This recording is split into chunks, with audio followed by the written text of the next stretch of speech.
Magandang araw po sa inyong lahat. Ang kwentong inyong mapapakinggan ay tungkol sa binatang si Gavino na piniling lisanin ang kanilang baryo at talikuran ang pagiging antingero para sa mas tahimik na buhay sa Maynila. Ngunit nang dahil sa isang manghuhula at paulit-ulit na panaginip ay nagdesisyon si Gavino na bumalik sa Leyte kasama ang matalik niyang kaibigan na si Romar. At doon niya nalaman na isang malakas na aswang ang aksidenteng nabuhay ng kanyang ama na si Arman dahil sa maling orasyon. Ano-anong pagsubok ang sasalubong kay Gavino sa pagbabalik niya sa kanilang baryo? Magagawa pa ba niyang mapatunayan na isa siyang magiting na antingero, gayong ang parting yun ng kanyang pagkatao ay matagal na niyang tinalikuran? Ngunit bago po ang lahat, mga idol, huwag po nating kakalimutang mag-subscribe at i-hit ang notification bell sa aking YouTube channel na The Voice Addict at Apong Isaac para sa mas marami pang makapigil hininga na kwentong aswang at katatakutan mula sa mundo ng kababalaghan. Umpisahan na po natin ang kwento. Uy, pare! Ano ba? Walang iya. Bakit kanina ka pa dyan sa harap ng salamin? Kahit na anong ayos mo dyan sa buhok mo, hindi ka na magiging kasing gwapo ko. Sandali lang naman. Sinisiguro ko lang naman na mapapatingin ng lahat ng babae sa akin sa pagpunta natin sa mall. Sos, sa akin pa rin titingin ng mga babae kahit anong pagpapapogi na gawin mo. Joke lang. Alam ko namang mas gwapo ka sa akin Pero bilisan mo na nga at magsasarado ng mall. 2 oras na lang ang meron tayo. Sayang naman yung sale ngayon. Mahaba pa ang 2 oras. Saka, hindi naman malayo dito ang mall, no? Tsaka tapos na ako, kaya wag ka nang magalit. Tara na. Ay, sandali lang pala. May isusuot pa pala ako. Alin? Yung anting-anting mo? Ano pa ba? Alam mo namang hindi ako pwedeng lumabas nang hindi ko yung suot, no? Mula sa drawer na nasa ilalim ng salamin ay kinuha ng binatang si Gavino ang isang kwintas na may palawit na gawa sa tanso. Hugis tatsulok yun na may mga nakaukit na simbolo. Isinabit niya yun sa kanyang leeg at saka siya umusal ng tahimik na orasyon. Alam mo, Gavino, minsan naiisip ko na isa ka mangkukulam dahil sa anting-anting mo na yan. Baka mamaya niyan dinadasalan mo na ako Si Raulo, porke ba may anting-anting mangkukulam na kagad? Alibasa dito ka sa Maynila lumaki, kaya iniisip mo sa may mga ganito ay mangkukulam. Proteksyon lang to sa masasamang bagay sa paligid. Oo na. Masyado nang humahaba ang usapan natin. Tara na, umalis na tayo at nasasayang lang ang oras. Natatawang lumabas si Gavino ng apartment na inuupahan nila ni Romar. Isinarado ni Romar ang pinto at agad nilang pinara ang isang tricycle. Nagpahatid sila sa mall na hindi naman kalayuan mula sa kanilang apartment. 5 taon nang naninirahan si Gavino sa syudad. 5 taon na rin ang nakakalipas nang piliin niyang umalis sa maliit nilang baryo sa Leyte. Sa lugar nila ay kilalang antingero si Gavino. Ang tatay niya ang nagturo sa kanya sa paggamit ng iba't ibang anting-anting, agimat at mutya. Nais ng tatay ni Gavino na sundan niya ang yapak nito. Nung una ay pinagbigyan niya ang kanyang ama. Pero iba talaga ang nais niyang gawin. Gusto ni Gavino na mamuhay ng normal, kaya umalis siya sa baryo nila at nakipagsapalaran sa syudad. Sa syudad ay nakapasok si Gavino sa isang call center company at doon niya nakilala ang kaibigan niya na si Romar. Nang makarating sina Gavino at Romar sa mall, ay agad silang bumili ng mga nakasale na damit. Mas maraming binili si Romar, kaya nang lumabas sila ng mall, ay mas maraming bitbit na paper bag si Romar. Hindi na ako makapaghintay na masuot lahat ng mga sapatos na binili ko, pare. Lahat kasi magaganda tapos napakamura pa. Mura nga, pero marami ka naman binili, kaya magastos pa rin. Hindi ko nga alam kung bakit 4 na pares ng sapatos ang binili mo eh. Ano bang tingin mo sa sarili mo? Octopus? Kapag inggit, pikit na lang kasi. Huwag nang maraming sinasabi. Hoy, hindi ako naiinggit sa'yo, no? Okay na ako sa 2 sapatos ko. Saka alam mo naman na nagtitipid ako kasi kailangan ko magpadala ng pera sa amin kada buwan, di ba? Wala namang masama na i-treat mo ang sarili mo kahit paminsan-minsan, pare. Pinaghirapan mo naman ng perang kinikita mo, ah. Sa'yo kasi, hindi pa minsan-minsan. Ginagawa mong buwan-buwan. Oo nga pala, bukas, kailangan ko pala magpadala ng pera sa amin. Pare, napansin ko lang, panay ka padala sa inyo, pero hindi ko pa nakikitang umuuwi ka sa Leyte. Bakit ba parang ayaw mo yatang umuwi sa inyo? Hindi ba simula nang pumunta ka rito sa Maynila hindi ka pa umuuwi sa inyo kahit 1 beses? Ayokong umuwi ron. Kasi baka hindi na ako paalisin ng tatay ko. Pero sige, sasabihin ko na sa iyo ang dahilan pero huwag kang tatawa o mawiwirduhan ha. Hindi, promise. Ano ba yun? Ganito kasi yan, makinig kang mabuti. Ang tatay ko kasi ay isang kilalang antingero sa aming baryo. Ano? Antingero? Ibig sabihin malawak ang kaalaman niya sa paggamit ng mga anting-anting? Tama ka, Romar. Ganun nga. Binatilyo pa lamang ako nang simulan na akong turuan ng tatay ko sa paggamit ng mga anting-anting. Ang totoo nga niyan nakilala na ako sa aming baryo bilang mahusay na antingero. Sa maniwala ka man o sa hindi, naggagamot na ako sa amin gamit ang mga agimat. Wow! Parang si Mang Kepwing lang pala ang peg mo, Gavino ah. Hindi ba ang sabi ko sa'yo ay wag mo akong tatawanan? Ayoko na nga magkwento sa'yo. Pambira ka talagang tao ka Ito naman, masyado naman tampururot. Ituloy mo na ang kwento mo, pare. Sige na, hindi na ako tatawa. Siguraduhin mong di ka natatawa dahil di na ako magkikwento sa'yo kahit kailan. Hindi talaga, promise. So ayun na nga. Kahit kilala na ako sa baryo namin bilang isang magaling na antingero, parang hindi pa rin ako masaya.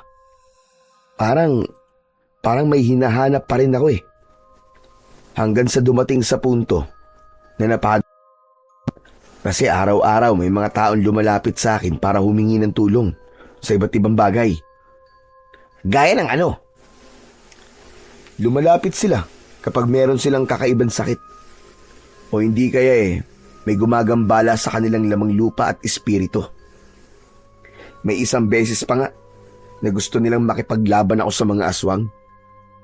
Alam mo kasi, may mga agimat na pwede kong gamitin sa pakikipaglaban sa mga aswang. Uy, ang astig naman pala ng ginagawa mo sa inyo, tol. Kung ako may ganyang kakayahan, hindi ako aalis sa baryo nyo. Ang sarap siguro sa pakiramdam na maraming humahanga sa'yo. Panigurado na marami ring mga chika bebe ang nagkakandara pa sa'yo, no? Hindi rin. Kapag ikaw ang nasa posisyon ko nun, ay baka parehas lang tayo ng ginawa. Napagod na ako talaga ng sobra nun.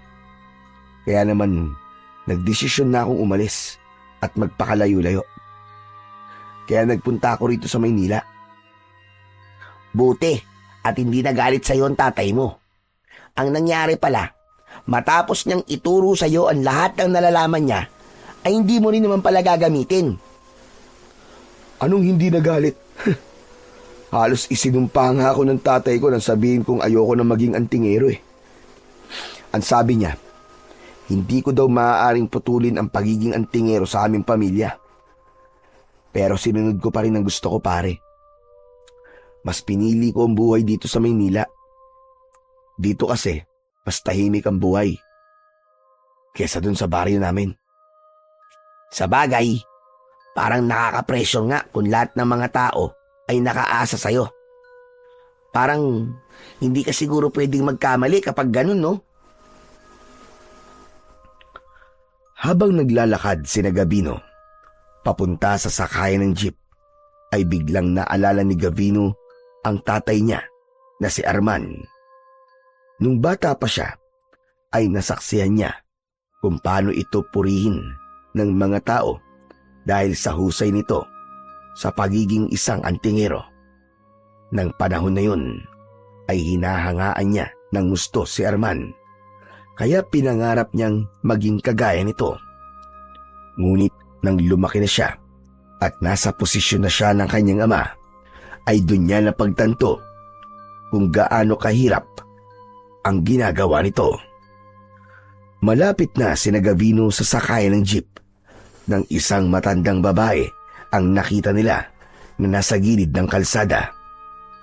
May maliit na lamesa sa harapan ng matanda at nakabihis ito ng makulay na damit.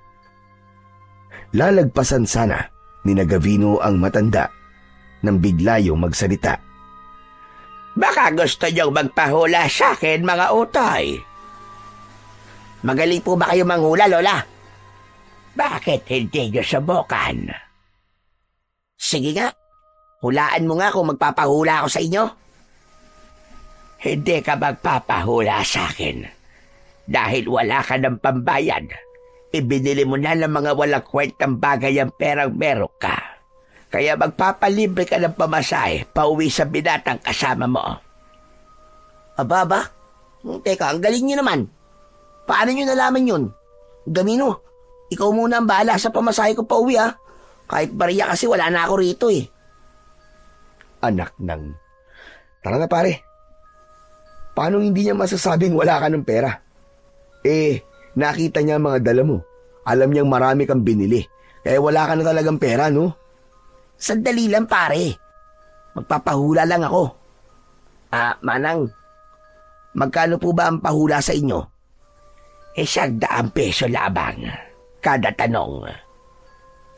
Pare, pautang naman ako ng 100 oh. Sige na. Ay nako, bahala ka nga sa buhay mo.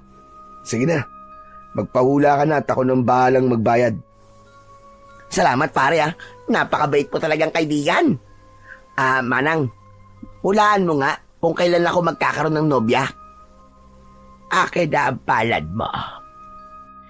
Inilahad ni Romar ang palad nito sa manghuhula. Hinawakan naman yun ng matandang babae at tinitigan ito ang palad ni Romar.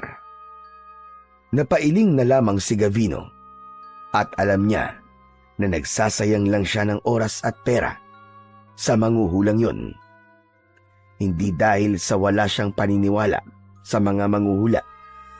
Ang totoo ay may ilang mahuhusay na manghuhula din sa baryo nila. Pero para sa kanya, ang mga manghuhula sa syudad ay mga peke at nagpapanggap lamang para kumita ng pera. Ano naman ang tagal niyo namang magsalita? Huwag kang masyadong mainipin. May nakikita na ako sa palad mo.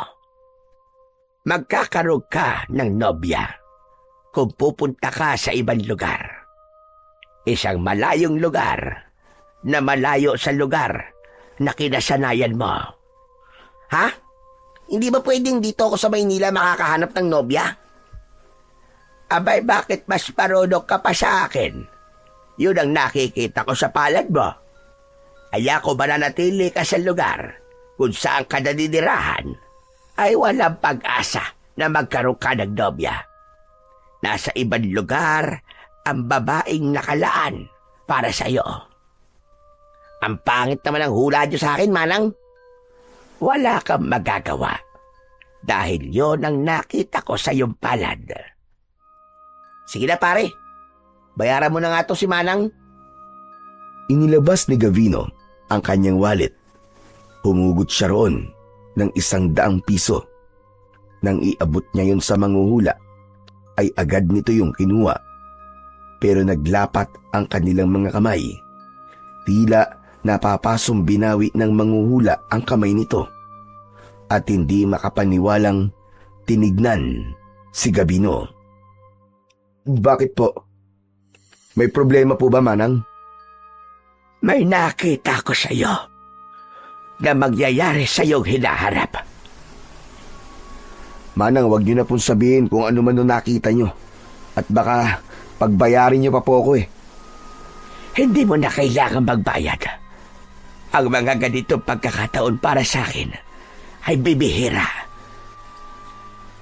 Teka. Bakit libre sa kanya, Manang, tapos sa akin may bayad? Pambihira, oh.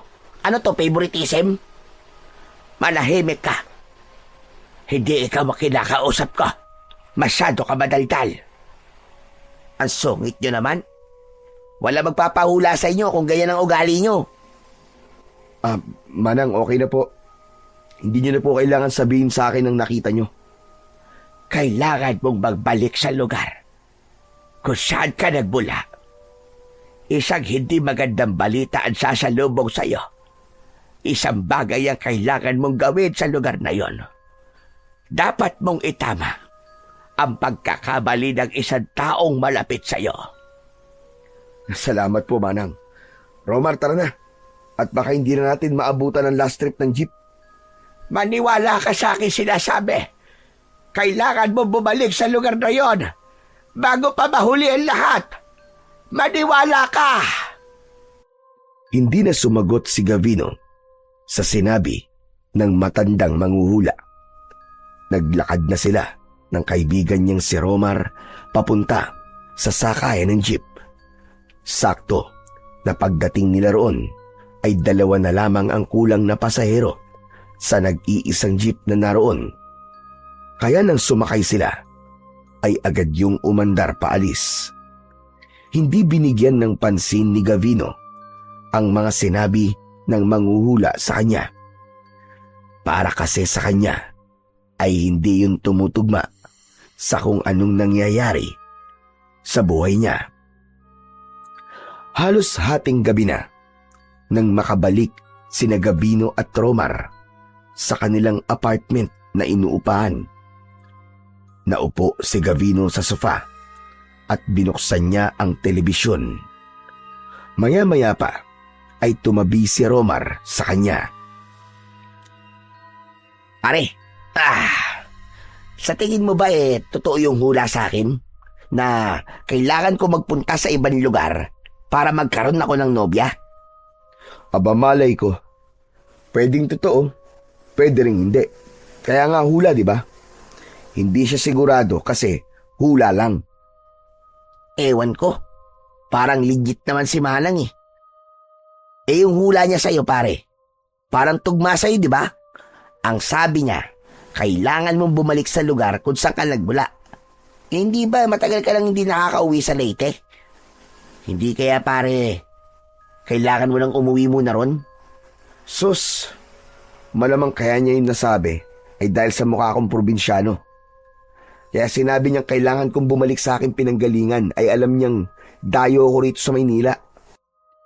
Mahusay lang talaga siyang mag-obserba. Ewan ko ba, pare? Pero parang totoo naman siyang manghula eh.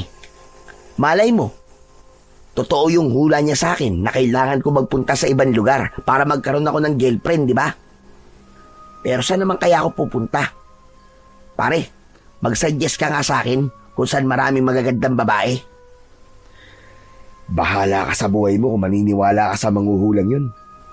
Basta ako, maliligo na ako at pagkatapos ay matutulog na. May pasok pa tayo bukas sa trabaho, kaya kailangan ko matulog ng maaga. Babay. Ang KJ mo talaga.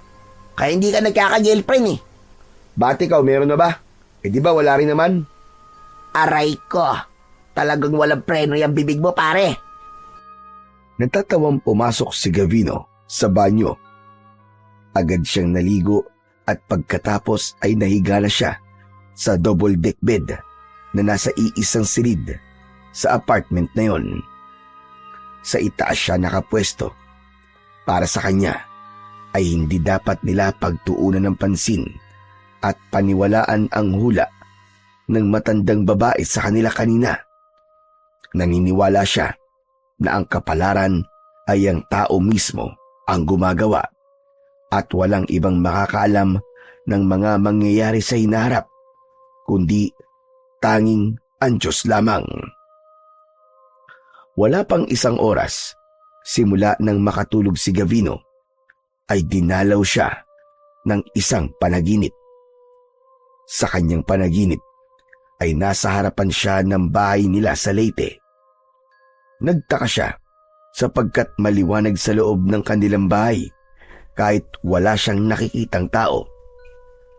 Naglakad si Gavino papasok sa bahay at nagimbal siya ng may kabaong na nasa gitna ng sala. Marahang naglakad si Gavino papalapit sa kabaong at mas lalo siyang nagimbal dahil ang tatay niya ang nasa loob ng kabaong na yon. Biglang bumukas ang mga mata ng tatay niya. Bumangon ang tatay niya at galit na galit siya nitong sinakal. Nagising si Gavino mula sa panaginip na yon dahil sa boses at pagtapik ni Romar sa kanyang pisngi. Uy! Uy, pare, gising! Binabangungot ka! Aray ko! Tama na nga pagsampal mo sa akin. Gising na ako. Kanina pa kasi kita ginigising eh. Pero hindi ka magising-gising. Kaya pinagsasasampal na kita. Ano? Kailangan ka ba? Tubig? Gusto mong tubig? Sandali, kukuha lang ako. Nagmamadaling lumabas si Romar ng kwarto. Pinagpapawisan ng malamig si Gavino habang malakas ang kabog ng kanyang dibdib. Hindi mawala sa utak niya ang maputlang muka ng tatay niyang si Mang Arman habang nasa kabaong yun. Maging ang pagsakal nito ay tila nararamdaman pa rin niya kahit panaginip lamang ang lahat. Bumalik si Romar na may dalang isang baso ng malamig na tubig. Agad yung kinuha ni Gavino at inubos. O ano? Kumusta ang pakiramdam mo? Gusto mo pa ba tubig? Hindi. Okay na, medyo okay na ang pakiramdam ko. Grabe! Kinabahan naman ako kanina sa'yo, pare. Akala ko hindi ka na magigising eh. Umuungol ka tapos nanginginig pa ang katawan mo habang natutulog. Hey, para ka na e-exorcist ah. Magpasalamat ka dahil gising pa ako. Kilala mo naman ako natulog mantika, di ba? Kahit may sunog o lindol, hindi talaga ako magigising. Salamat, Romar, ha? Salamat dahil ginising mo ko. Napakasama na panaginipan ko, pare.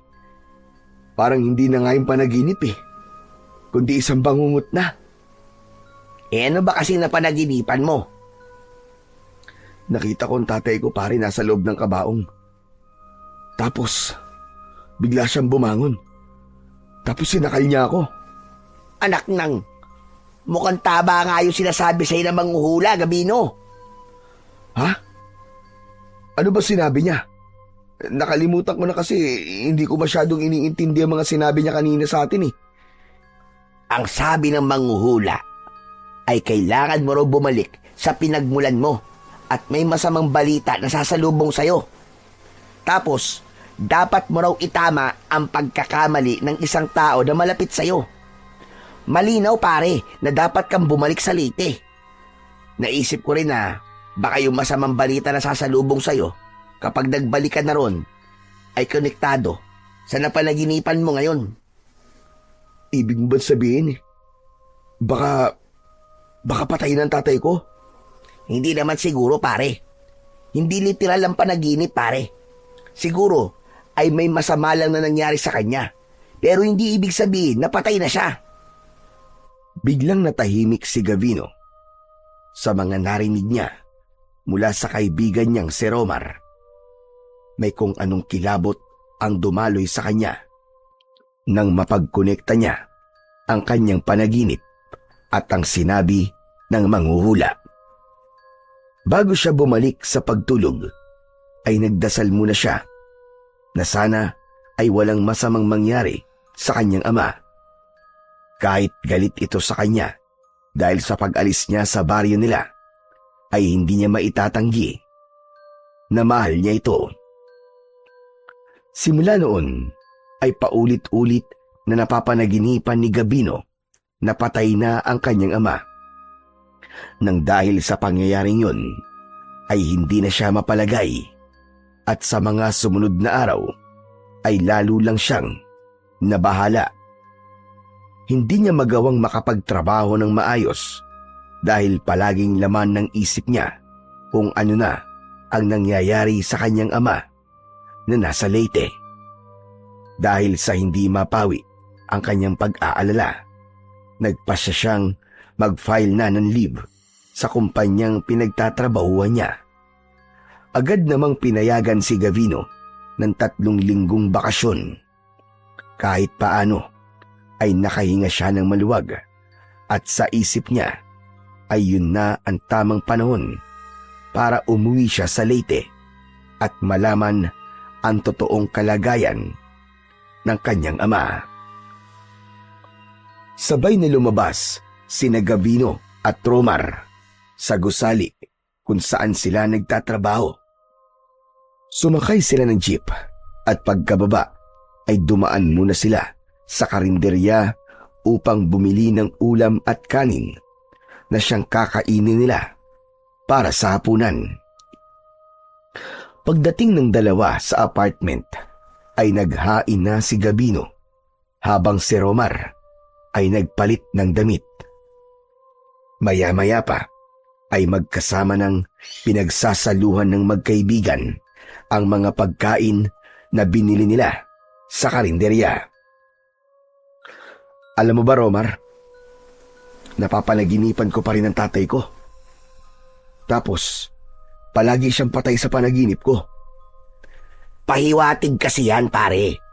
Kailangan mo na talagang umuwi sa Leyte para malaman mo kung ano ang nangyayari sa tatay mo. Hindi ba? Wala naman silang cellphone doon. Kaya hindi mo sila matatawagan o matext man lang. Kaya kung ako sa'yo, mag-leave ka na. Habaan mo na para makapag-banding na rin kayo ng tatay mo. Bumawi ka sa kanya kasi ang tagal mong hindi umuwi sa inyo eh. Ang totoo niyan, paring Romar, nag-file na ako ng leave. 3 linggo muna akong hindi papasok sa trabaho. Tama ka. Naisip ko rin na habaan ang araw na naroon ako sa amin para magkasama kami ni tatay ng matagal-tagal. Gusto ko na bago ako bumalik dito sa Maynila ay hindi na siya galit sa akin. Ano? Nag-leave ka na pala? Kailan ang uwi mo sa Leyte, pare? Sa Sabado na, pare. Pero papasok pa ako ng Biyernes. Barko na lang ang sasakyan ko para mas mura. Alam mo, magkaibigan talaga tayo. Alam mo bang nag-leave na rin ako? Ha? At bakit ka naman mag-leave? Uuwi ka rin ba sa probinsya nyo? Hindi, pare. Gagawin ko kasi yung hula sa akin ng matandang babae. Gagamitin ko ang leave ko para magpunta sa ibang lugar. Malay mo, kung saan man ako magpunta ay makikilala ko na ron ang babaeng makakasama ko habang buhay. Nakakakilabot ang kakornian mo, pare. Pero seryoso ka ba talaga? Nag-leave ka rin? Oo nga. Bakit ba ayaw mo maniwalang seryoso ako? At seryoso rin ako na hahanapin ko sa ibang lugar ang susunod kong magiging nobya. Ay nako, bahala ka na nga. Kung yung trip mo sa buhay at sasayangin mo ang leave mo para sa paghanap ng nobya, ay hindi ako makikialam sa'yo. Suportahan mo na lang kasi ako, pare. Saan ka naman pala pupunta? Yun na nga eh. Wala pa akong maisip na lugar eh. Hanggang ngayon, nag-iisip pa rin ako. Saan kaya maganda, no? Teka. Hehehe, alam ko na. Alam ko na kung saan ako pupunta. Saan? Sa Leyte. Sasama na lang ako sa'yo, Gabino. 2 na lang tayo magpupunta sa Leyte. Mas makakatipid pa ako kasi libre ang titirang ko sa kapagkain. Pwede naman yun, di ba? Ibang lugar pa rin yun, dito sa Maynila. Romar, hindi ako uuwi sa amin para magbakasyon. Uuwi ako para masiguro kung ayos ang tatay ko ron. At para magkaayos na rin kaming 2. Istorbo ka lang dun. Di gawin mo ang gagawin mo ron. Ako naman, doon ako maghahanap ng magiging nobya ko. Hindi ba sabi nila marami raw magaganda sa Leyte. Hindi na magagandang babae, kundi maganda rin ang mga pasyalan. O ano pare, pumayag ka na. Ayaw mo ba nun? Magkasama pa rin tayo sa live natin. Paniguradong masaya yon. Aray ko. Oo na. Pumapayag na ako. Alam ko naman kahit di ako pumayag, ipipilit mo pa rin ang gusto mo. Pero sasabihin ko na agad sa'yo ngayon, mahina ang signal namin dun sa baryo dahil liblib dun. Tapos wala rong mga mall at iba pang bagay na meron dito sa Maynila. Baka mamaya mainip-inip ka ron tapos magaya ka na agad umuwi. Hindi. Okay lang sa akin yung pare. Boy Scout kaya ako. Boy Scout. Kahit paano ay naisip ni Gavino na isang magandang ideya na isama niya si Romar sa kanilang probinsya. Masaya kasing kasama si Romar at panigurado na hindi siya maiinip. Naisip niya ring ipakilala si Romar sa tatay niya bilang si Romar ang nag-iisa niyang naging kaibigan sa syudad. Mabilis na lumipas ang mga araw hanggang sa sumapit na ang araw ng pag-alis ni Gabino at Romar. Madaling araw na silang umalis sa kanilang inuupahang apartment. Pagdating nila sa pier, ay bumili sila ng tiket at sumakay na sila sa barko na kanilang sasakyan.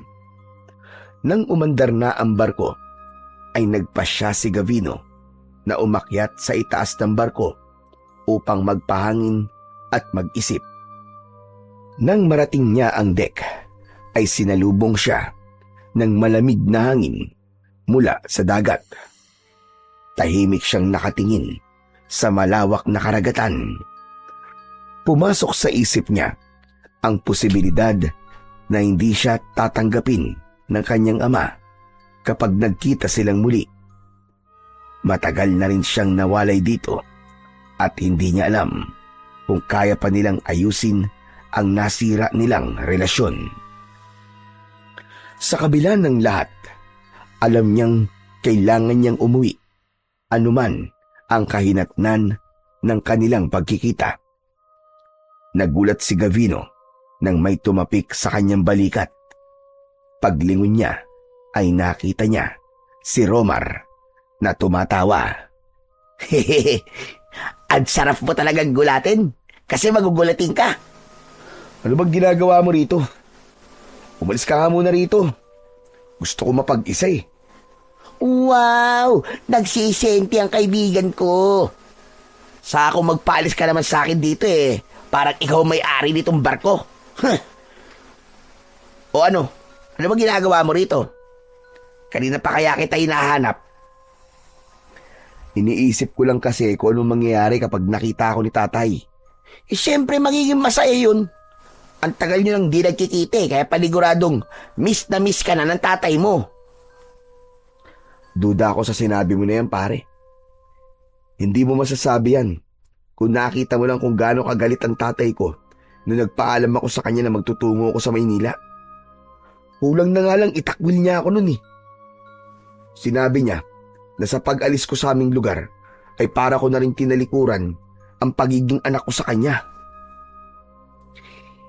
Ilang taon na rin ang nakakalipas simula na mangyari yung pare. Malay mo, nawala na ang galit ng tatay mo sa'yo, di ba? Huwag ka na kasi munang mag-isip ng kung ano-ano. Saka mo na isipin yan kapag nasa harapan mo na mismo ang tatay mo. Ang mabuti pa ay kumain na muna tayo at nagugutom na ako. Hindi kasi tayo nakapag-almusal bago umalis, di ba? O sige, nagugutom na rin ako eh. Tara. Sumama si Gavino kay Romar sa pag-alis sa itaas ng barko. Pinilit niyang alisin ang mga bumabagabag sa utak niya ng sandaling yon at inihanda na lamang niya ang kanyang sarili sa kung anong maaaring mangyari kapag nakauwi na siya sa Leyte. Makalipas ang halos isang araw na paglalakbay sa dagat, sa wakas ay dumaong na ang barko sa pantalan ng Leyte. Agad na bumaba sina Gavino at Romar, bit-bit ang kanilang mga gamit. Sumakay sila ng bus. Pagkababa nila sa barko, nang makaupo na sila sa loob ng bus, ay doon na nila naramdaman ang pagod. Ay, grabe! Nakakapagod pala ang bumiyahe sa barko, pare. Dapat pala nag-eroplano na lang tayo. Hayaan mo na. Nakatipid naman tayo eh. Dito ka na lang magpahinga. Talaga magpapahinga ako at matutulog. Hindi ako nakatulog ng maayos sa barko kasi iniisip ko, baka mamaya biglang lumubog eh. Loko ka talaga kahit kailan. Sige na, magpahinga ka na muna. Nang pumikit si Romar, ay tumingin naman si Gavino sa labas ng bintana. Maya-maya pa, umusad na ang bus. Habang pinagmamasdan ni Gavino ang dinadaanan nila, ay lalo lamang niyang naramdaman ang kaba dahil alam niya na paikli na ng paikli ang distansya niya sa kanyang ama. Matapos ang ilang oras na biyahe, ay nakarating na sina Gavino at Romar sa isang maliit at liblib na baryo sa Leyte. Habang naglalakad sila papunta sa bahay doon ni Gavino, ay hindi napigilan ni Gavino ang maluha dahil sa samot-saring mga alaala na bumalik sa kanyang isipan. Sa lugar na yun siya ipinanganak at nagkaroon ng isip. Akala ko nagbibiro ka lang nung sinabi mong liblib tong baryo nyo, pare. Akala ko sinabi mo lang yun para hindi na ako sumama. Pero hanep, totoo pala. Parang ito lang ang nag-iisang baryo sa lugar na to eh. Sabi ko naman kasi sa'yo, di ba? Akala mo kasi palagi ako nagbibiro eh. Tapos, wala na rin signal ang cellphone ko oh. Kahit isang bar, wala eh. Masyado kasing malayo ang baryong to sa bayan, kaya ganun. Pero, pare, malayo pa ba tayo sa bahay nyo? Medyo malapit na pare. Nasa bandang dulo pa kasi ang bahay namin eh. Eh di malayo pa pala. Ay, gusto ko na magpahinga. Pagod na ako. Ang sakit na ng mga paa ko kakalakad eh.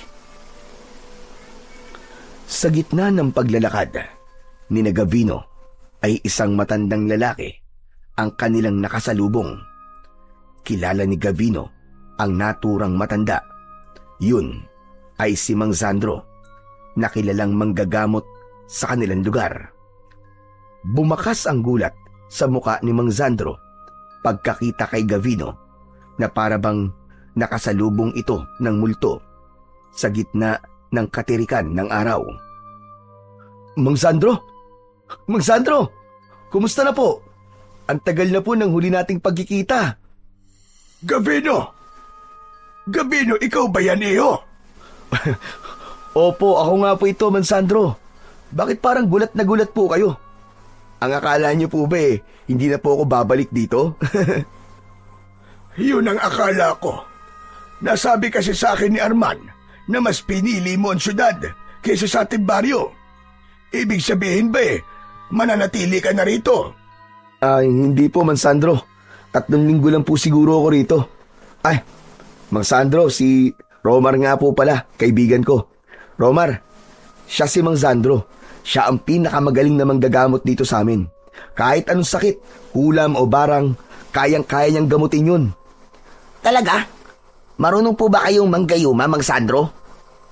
Huy, tumigil ka nga, Romar. Hindi gumagawa ng ganyang mga bagay si Mang Sandro. Tumutulong lang siya at hindi siya namemerwisyo sa ibang tao. Nagtatanong lang naman eh. Nagagalit ka na kagad dyan. Oo nga pala, Mang Sandro. Si tatay po, nasan po siya? Nasa bahay po ba siya? Naroon, sa bahay nyo. Pero huwag ka sanang magugulat sa lagay ng tatay mo ngayon. Ho? Bakit po? Ano pong ibig niyo sabihin? Ano po ba nangyari kay tatay? Mas mabuti pa sigurong magtungo ka na sa bahay nyo at ang tatay mo ang mismong magsasabi sa'yo. Sige po. Mauna na po kami. Salamat po. Inaya na ni Gavino ang kaibigan niyang si Romar na umalis. Habang naglalakad siya papunta sa bahay, ay hindi niya maiwasang kabahan para sa kanyang ama. Hindi nagtagal ay nasa harapan na sila ng isang bahay na gawa sa plywood ang dingding at pawid ang bubong. Meron yung katamtamang laki at nakatayo yun sa malawak na bakuran na nasa harapan ay may isang puno ng kaimito. Nakabukas ang pinto kaya pumasok na sina Gabino at Romar nang hindi kumakatok. Nagmamadaling tinungo ni Gavino ang kwarto ng kanyang tatay at hindi niya napigilan ang mapaluwa nang makita ang tatay niyang si Arman na nakahiga sa papag habang natutulog. Payat na payat ang katawan nito, humpak ang pisngi at kahit nakapikit ay bakas sa muka ang matinding panghihina. Napakalayo na ni Mang Arman sa dati nitong itsura na matikas at may malaking pangangatawan. Hindi makapaniwalang lumapit si Gabino kay Mang Arman. Pinunasan niya ang kanyang luha. Hinawakan niya ang kamay nitong halos butot balat na. Nagising si Mang Arman at nagulat ito nang makita si Gavino. Anak, Gabino, totoo ba ito? O nananaginip lang ako? Tay, hindi ka ho nananaginip. Ako po talaga to. Patawarin niyo ako, tay, ha? Kung ngayon lang po ako nakabalik dito. Hindi na importante na ngayon ka lang bumalik. Ang mahalaga ay bumalik ka pa rin. Alam mo bang araw-araw ay umaasa ako na bigla ka na lamang darating. Araw-araw ako nagdadasal at sa wakas, dilinig na ng Panginoon ang aking dasal. Pero tay, ano po bang nangyari sa inyo? May sakit po ba kayo, tay? Sana nga ay sakit na lang ang meron ako para may pag-asa pa akong gumaling sa tulong ng mga doktor. Pero hindi ito sakit na mapapagaling ng gamot. Binarang ako, Gavino. Binarang ako. Ano? Pero sino naman po ang gagawa nun sa inyo? Pwede bang saka na natin pag-usapan ng bagay na yan, anak? Nandito ka ba? Dahil dito ka na ulit maninirahan, anak? Hindi po, tay. Baka 3 linggo lang po ako rito. Ganun ba? Ang akala ko ay hindi ka na aalis. Yun po ang una kong plano. Pero nang makita ko po ang kalagayan nyo, ay baka hindi po muna ako umalis, tay. Hindi ko po kayo kayang iwan ng ganyan ho kayo. Gabino, anak. Gusto ko palang humingi ng tawad sa'yo dahil nagalit ako nung pinili mong mamuhay sa Maynila. Patawad kung hindi ko naunawaan kung bakit mo yung gustong gawin. Bilang ama mo, dapat ay ako ang unang nakakaintindi sa'yo, anak. Patawarin niyo rin po ako, tay, kung iniwan ko po kayo rito na mag-isa. Kung hindi po siguro ako umalis, hindi po mangyayari sa inyo to. Wala kang dapat ihingi ng tawad sa akin, anak. Ako ang may kasalanan sa iyo. Oo nga pala. Sino ang kasama mo? Tay, siya nga pala, kaibigan ko po si Romar. Siya po ang nag-iisa kong kaibigan sa Maynila. Lumapit si Romar at ngumiti. Inilahad nito ang isa nitong kamay at mabagal na nakipagkamay dito si Mang Arman. Maraming salamat dahil kinaibigan mo si Gabino. Ang totoo, wala siyang kaibigan dito sa aming lugar dahil mahirap para sa kanya ang magtiwala. Wala pong anuman. Mabait naman po si Gabino, sir. Kaya madali ko po siyang nakasundo. Oo nga pala. Nagugutom ba kayo? Sandali lang at magluluto lang ako ng pagkain. May saging pa riyan. Ipiprito ko na lamang yon. Tay, wag na po kayong kumilos. Hindi pa naman po kami nagugutom ni Romar eh. Huwag kang mag-alala. Kahit ganito ang aking katawan ay kaya ko pag kumilos kahit papano. Isa pa, pakiramdam ko mas lalo ko nangihina kapag nakahiga lang ako. Tay, wag na po kayong tumayo. Okay lang ho kami. Magpapahinga na lang po muna kami ni Romar. Maayos pa po ba yung kwarto ko sa kabila? Palaging malinis ang kwarto mo, anak, dahil iniisip kong baka bigla kang dumating. O sige na, magpahinga na muna kayong dalawa. Alam ko nakakapagod ng pagbiyahe niyo mula Maynila. Bago lumabas si Gavino sa kwarto ni Mang Arman, ay niyakap muna niya ito ng maigpit. Nang nasa kabilang kwarto na sila ni Romar, ay doon na pinakawalan ni Gavino ang luhang kanina pa niya pinipigilan. Pinigilan niya ang mapahagulgol dahil ayaw niyang marinig yun ng kanyang ama. Lumapit naman si Romar kay Gavino. Tinapik nito ang kanyang likod at hinayaan lang siya nitong umiyak. Nang medyo kumalma na siya, ay doon na siya nagsalita ng mahina. Napakawalang kwenta kong anak, pare. 5 taon kong tiniis na hindi makita ang tatay ko. Kung kahit paano sana binisita ko siya, ay baka hindi ito nangyari sa kanya. Huwag mo sisihin ang sarili mo, pare. Hindi mo kagustuhan na nangyari sa kanya. Pero ano na ang plano mo ngayong nalaman mo na ang kalagayan ng tatay mo? Babalik ka pa ba sa Maynila? Sa totoo lang, hindi ko pa alam, pare. Pero gusto ko muna makasiguro na maayos ang lagay ni tatay bago ako umalis dito. Gusto ko siyang ipatingin sa ospital sa bayan. Baka kasi hindi naman siya binarang . Baka may sakit siya na kayang magamot ng mga doktor. Maganda ang naisip mo, pare. Pero saka na tayo mag-usap. Magpahinga na muna tayo. Mabuti pa nga. Pagod na din ako. Nahiga na sina Gavino at Romar sa papag. Naunang nakatulog si Romar, habang si Gavino naman ay patuloy na iniisip kung ano ang totoong nangyari sa tatay niya at kung bakit bumagsak ng ganun ang katawan nito. Gabi na nang magising si Gavino. Wala na sa tabi niya si Romar. Lumabas siya ng kwarto at nakita niya si Mang Arman nakausap ang kaibigan niyang si Romar sa sala. Sabay na napatingin ang dalawa sa kanya. O anak, mabuti naman at gising ka na. Ikaw na lang ang hinihintay namin para maghapunan na tayo. Dapat po nauna na kayong kumain . Ayoko kasing palampasin ang pagkakataong ito na makakasabay ka ulit sa hapunan, anak. Tara na sa kusina para makakain na tayo. Niluto ko ang paborito mong nilagang baboy. Alam niyo pa rin po pala kung ano po ang paborito kong ulam, tay, ha?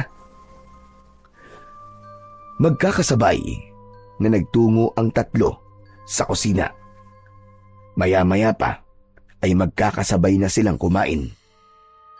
Nga pala, natutuwa ko malaman na malapit ka na palang ma-promote sa trabaho mo, anak.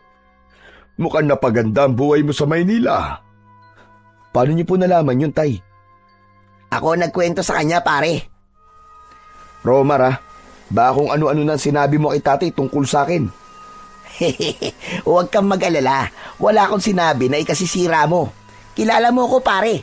Kailan ba kita nilaglag? Gabino anak, totoo rin ba na may nanghula sa'yo na kailangan mong bumalik dito? Kaya ka nandito ngayon? Opo tay, totoo po yun. Saka ilang beses ko po napanaginipan, napatay na po kayo. Kaya naisip ko pong bisitahin kayo rito, tay. Kung hindi ka pala nahulaan ng ganun at hindi mo ako napanaginipang patay, ay di ka na babalik dito, tama ba? Hindi naman po sa ganun, tay. Ang totoo po niyan ilang beses ko na rin pong naisip na bisitahin kayo. Kaya lang po palagi ko pong naiisip na baka galit pa rin po kayo sa akin hanggang ngayon.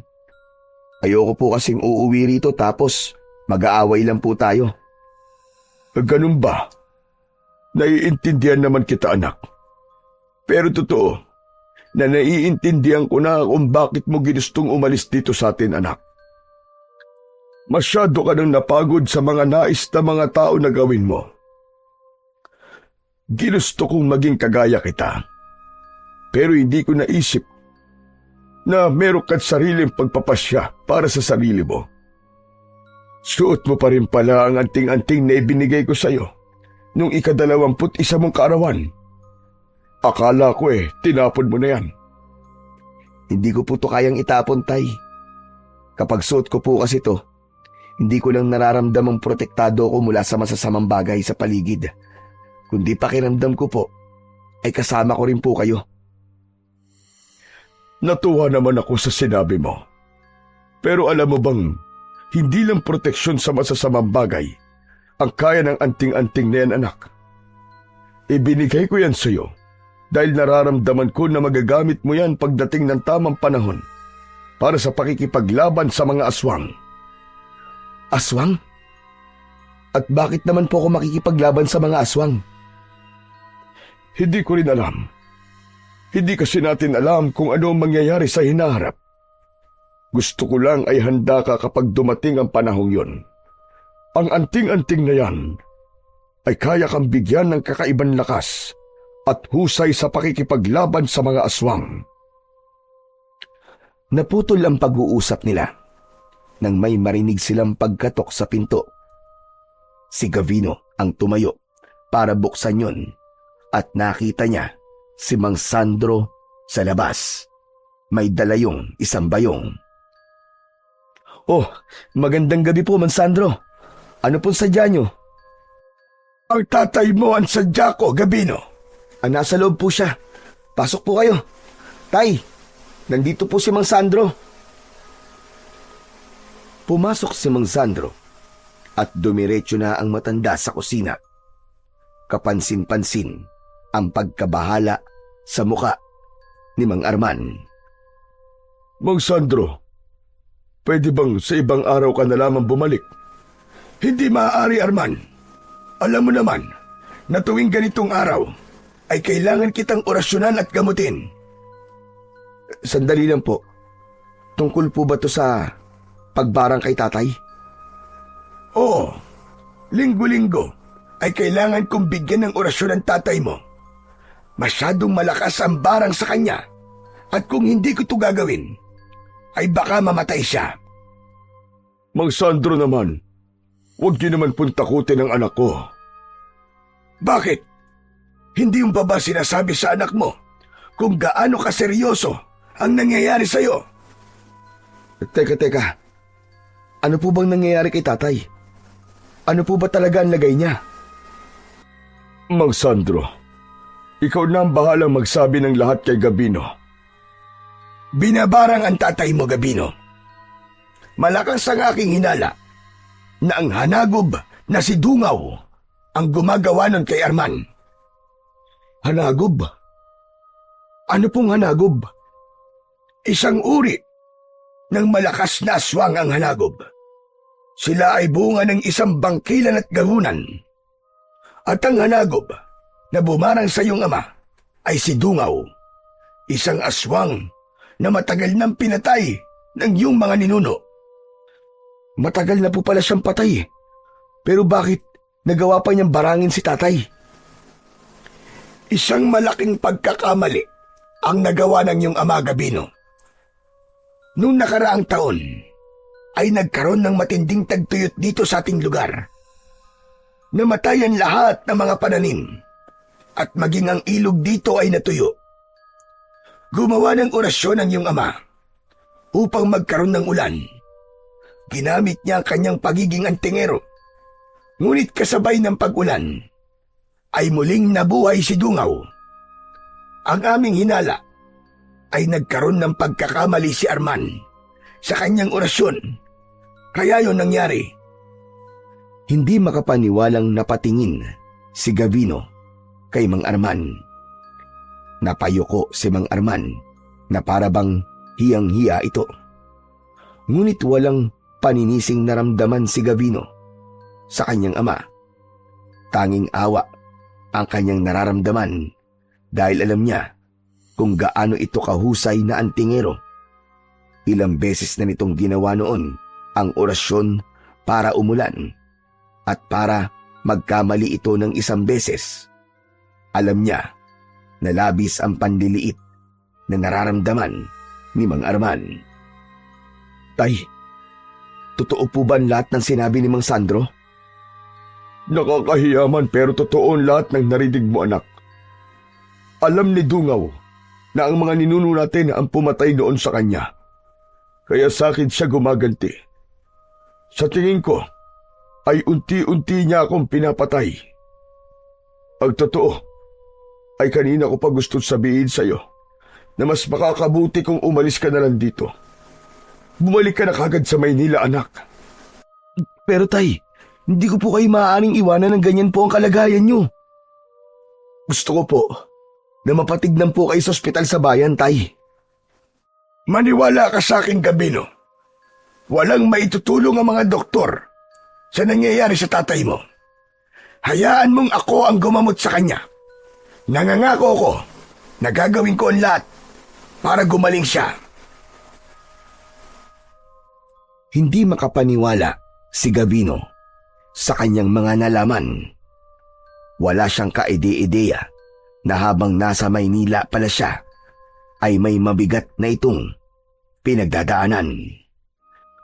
Matapos nilang maghapunan ay sinimulan na kagad ng matandang albularyo na si Mang Sandro ang panggagamot kay Mang Arman.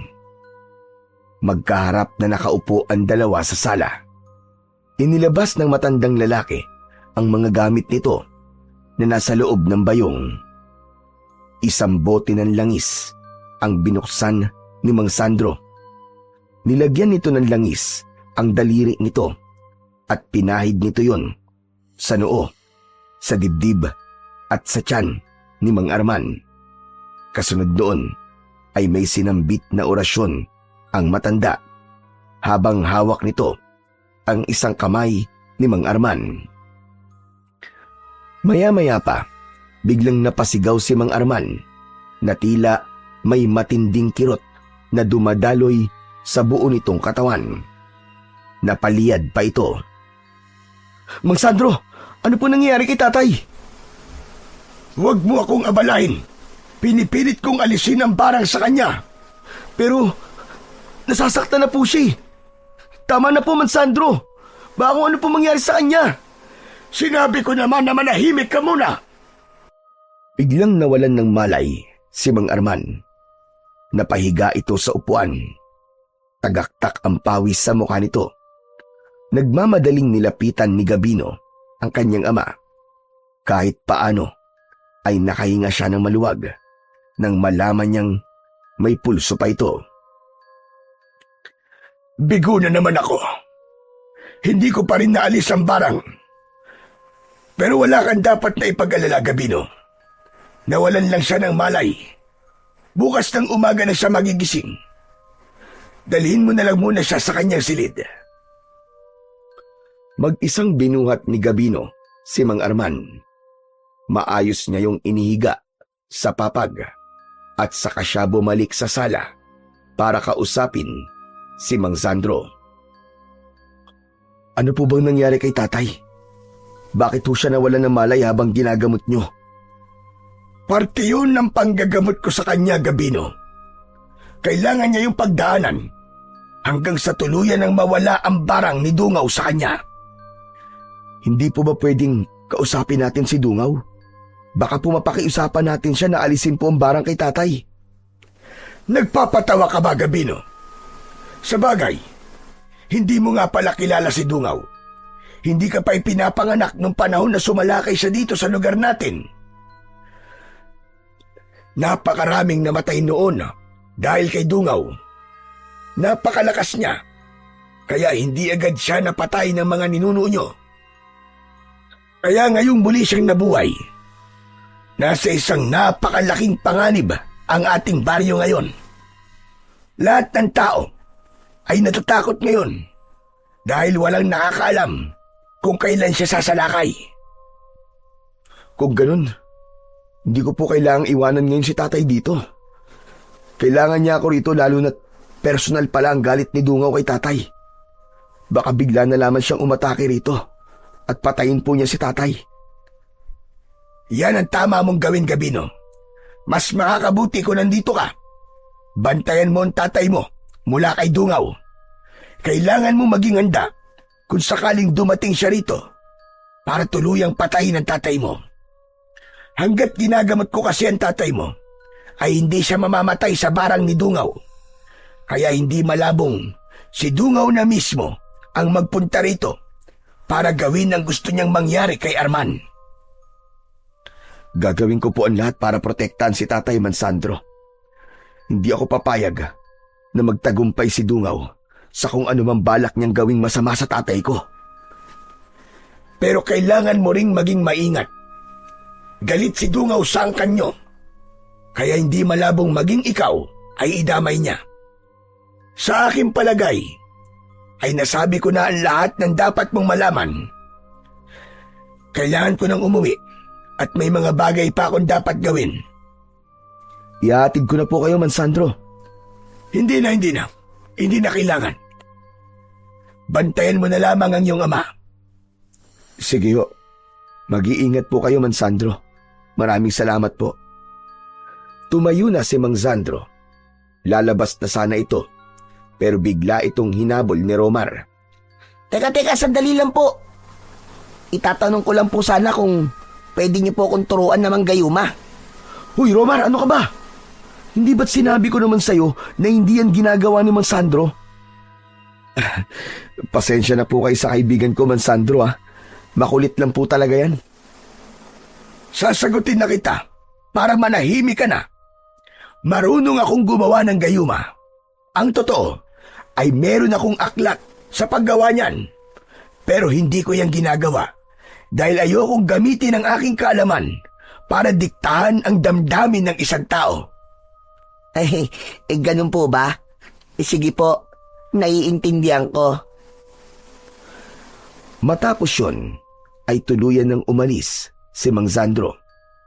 Pagkasarado ni Gavino sa pinto, ay napailing siya, sabay napatingin kay Romar. Pare, mabuting manggagamot si Mang Sandro. Kahit marunong siyang mangkulam at gumawa ng mga gayuma, ay hindi niya yung ginagawa. Sinubukan ko lang naman kasi baka matulungan niya ako. Bakit ba kasi gustong-gusto mo magkaroon ng gayuma? Pambihira ka, oo. Malay ko sa'yo. Siyempre, para kapag may natipuan akong babae rito sa inyo, ay gagayumahin ko na agad para hindi na siya makawala sa akin. Sira ulo. Mali ang iniisip mo, pare. Masarap pa rin sa pakiramdam na mamahalin ka ng isang tao ng bukal sa kanilang puso at hindi dahil sa ginayuma mo siya. Saka, may expiration date ang gayuma. Paano kung mawala na ng bisa? Di iiwan ka na niya tapos ikaw, iiyak ka na lang. Di ang labas mo, kawawan Romar. Sa bagay, may punto ka naman pare. Pero teka, maiba ako. Totoo ba yung mga sinabi ni Mansandro? Yung, anagob? Kahit kailan pare, ay hindi nagsinungaling si Mansandro sa mga tao rito sa amin. Lalo na sa amin ni tatay. Kaya sigurado ako na lahat ng sinabi niya kanina ay totoo. Kung ganon, isang malakas na aswang ang gusto kayong patayin ng tatay mo dahil ang pinatay na ito noon ng mga ninuno nyo. Tapos, dahil sa orasyon na ginawa ng tatay mo, ay nabuhay muli si Dungaw. Pare, hindi ka ba kinikilabutan? At bakit naman ako kikilabutan? Nakalimutan mo na ba yung hula sa'yo nung matandang babae? Parang lahat ng hula niya ay nagkatotoo na. Una, yung kailangan mong bumalik dito. Tapos ngayon naman, yung kailangan mong itama ang pagkakamali ng isang taong malapit sa'yo. Nakukuha mo ba ang ibig kong sabihin, pare? O baka gusto mong ipaliwanag ko pa sa'yo? Hindi mo na kailangang ipaliwanag sa akin, Romar. Alam ko na ang ibig mong sabihin. O di ba? Magaling talaga yung manghuhula na yun. Kaya naniniwala rin ako na dito sa lugar na to ko, makikilala ang magiging girlfriend ko. Oo na. Magaling nga yung manghuhula na yun. Pero maliligo lang muna ako tapos matutulog na. Saka na tayo mag-usap tungkol sa bagay na yan. Pumasok si Gavino sa kanyang silid. Kumuha siya ng tuwalya at nagtungo na siya sa banyo na nasa likod ng bahay nila para doon maligo. Makalipas ang ilang minuto, ay tapos nang maligo si Gavino. Bumalik siya sa kwarto para magbihis. Habang nagbibihis, ay naramdaman niya ang pag-init ng medalyon na nakasabit sa kanyang leeg. May kakaiba siyang naramdaman sa paligid. Tila nagbibigay ng kung anong babala ang kanyang anting-anting. Pare, dito ka lang ha. O bakit? May pupuntahan ka ba? Basta, kahit na anong mangyari huwag kang lalabas ng kwartong to. May kakaiba ako nararamdaman sa paligid. Nagtungo si Gavino sa kusina. Kinuha niya ang matalas na itak na nakalagay doon at saka siya lumabas ng bahay. Tumayo siya sa harapan ng pinto habang sinusuyod ng kanyang mga mata ang buong paligid. Sino nandyan? Sino nandyan? Magpakita ka sa akin! Nararamdaman kita! Lumabas ka! Mula sa itaas ng puno ng kaimito ay isang nakakatakot na nilalang ang tumalon. Isa yung nilalang na noon lamang nakita ni Gavino. Yun ay aswang na may malaking pangangatawan. Kulay itim ang balat at may dalawang sungay sa noo. Puro puti ang mga mata at maging ang mahaba nitong buhok ay puti rin ang kulay. Hindi natinag si Gavino sa kanyang kinatatayuan. Hindi siya nagpakita ng kahit konting takot kahit sa loob niya ay labis ang kaba na kanyang nararamdaman. Sino ka? Ikaw ba si Dungaw? Ako nga. At marahil ikaw ay si Gavino, ang nag-iisang anak ni Arman. Anong ginagawa mo rito? Kung nandito ka para patayin ng tatay ko, ay mas mabuti pang wag mo nang ituloy ang binabalak mo. Hindi ako papayag na saktan mo siya. Kailangan mo muna akong harapin. Nakakatawa ang pagtatapang-tapangan mo. Hindi ako natatakot sa'yo. Amoy na amoy ko ang takot mo. Sinasabi nang hindi ako natatakot sa'yo eh. Ano pa ba kasing gusto mo sa tatay ko ha? Hindi ba? Dapat ay magpasalamat ka pa sa kanya. Kundi dahil sa kanya, ay hindi ka babangon sa hukay mo. Wala akong dapat na ipagpasalamat sa iyong ama. Ang lahi niyo ang pumatay sa akin. Kaya nararapat lamang na ganun ang gawin ko sa inyo. At hindi ako titigil hanggat hindi kayo nauubos. Umalis ka na ritong demonyo ka. Bago pa kita patayin, Dungaw. Huwag mo akong minamaliit dahil hindi mo alam kung anong kaya kong gawin. Aalis ako, hindi dahil sa sinabi mo.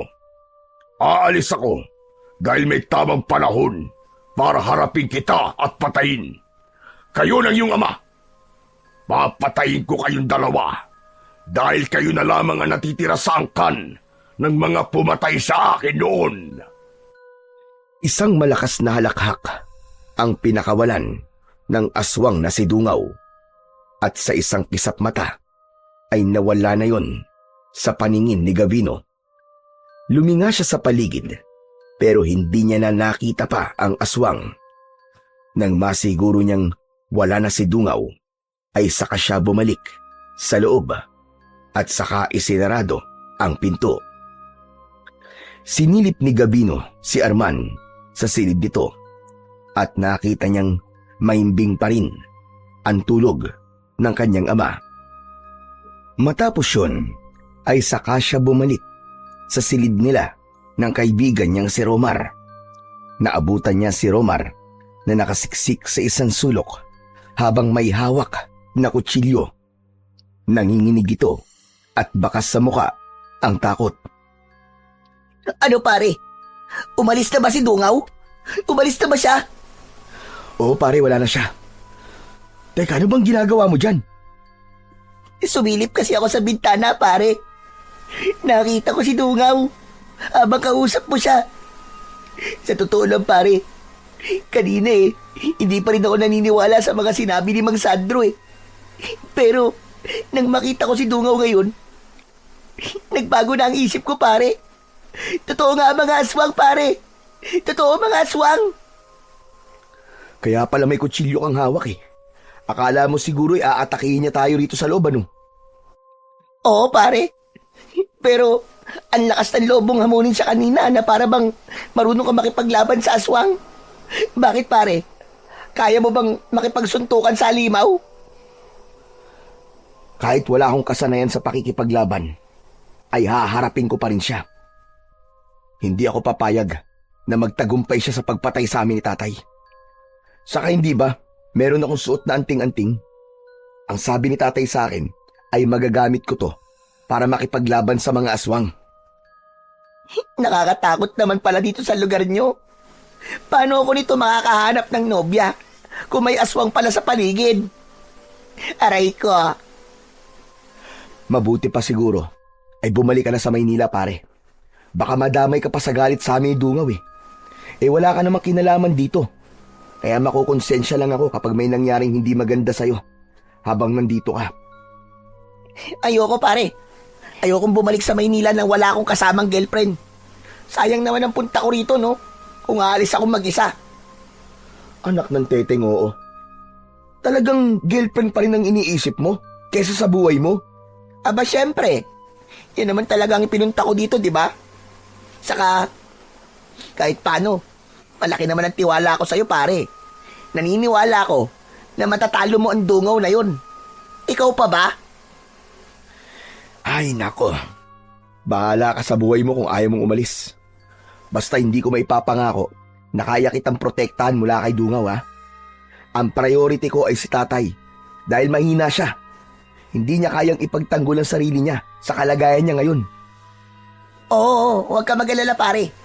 Kaya ko rin ang sarili ko. Oo na. Naniniwala na ako sa'yo. Pero, pwede ba tayong matulog na, pare? Hindi na babalik yung Dungaw na yon? Siguro hindi na. Ang sabi niya kasi, may tamang panahon para magharap kaming dalawa. Kaya sige na, matulog ka na. Nang mahiga si Gavino, ay inilagay niya sa ilalim ng papag ang matalas na itak upang kung sakaling may hindi inaasahang mangyayari ay madali niya yung makukuha. Maya-maya pa ay tulog na si Romar sa kanyang tabi. Ngunit si Gavino ay gising na gising pa rin dahil iniisip niya kung kaya ba talaga niyang labanan at talunin si Dungaw sa oras na kailangan niya na itong harapin. Kinabukasan ng umaga, naunang nagising si Gavino kay Romar kahit pa madaling araw niya nang nagawang makatulog. Bumangon siya at dumiretso siya sa kwarto ni Mang Arman. Nakaupo si Mang Arman sa gilid ng higaan. Nakatanaw yun sa labas mula sa nakabukas na bintana. Tumabi si Gavino sa kanyang ama.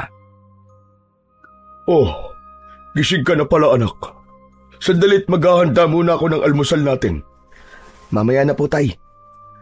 Ako na po ang bahala sa bagay na yan. Gusto po sana kitang makausap nang tayong dalawa lang. Tungkol ba sa mga nalaman mo kagabi mula kay Mansandro?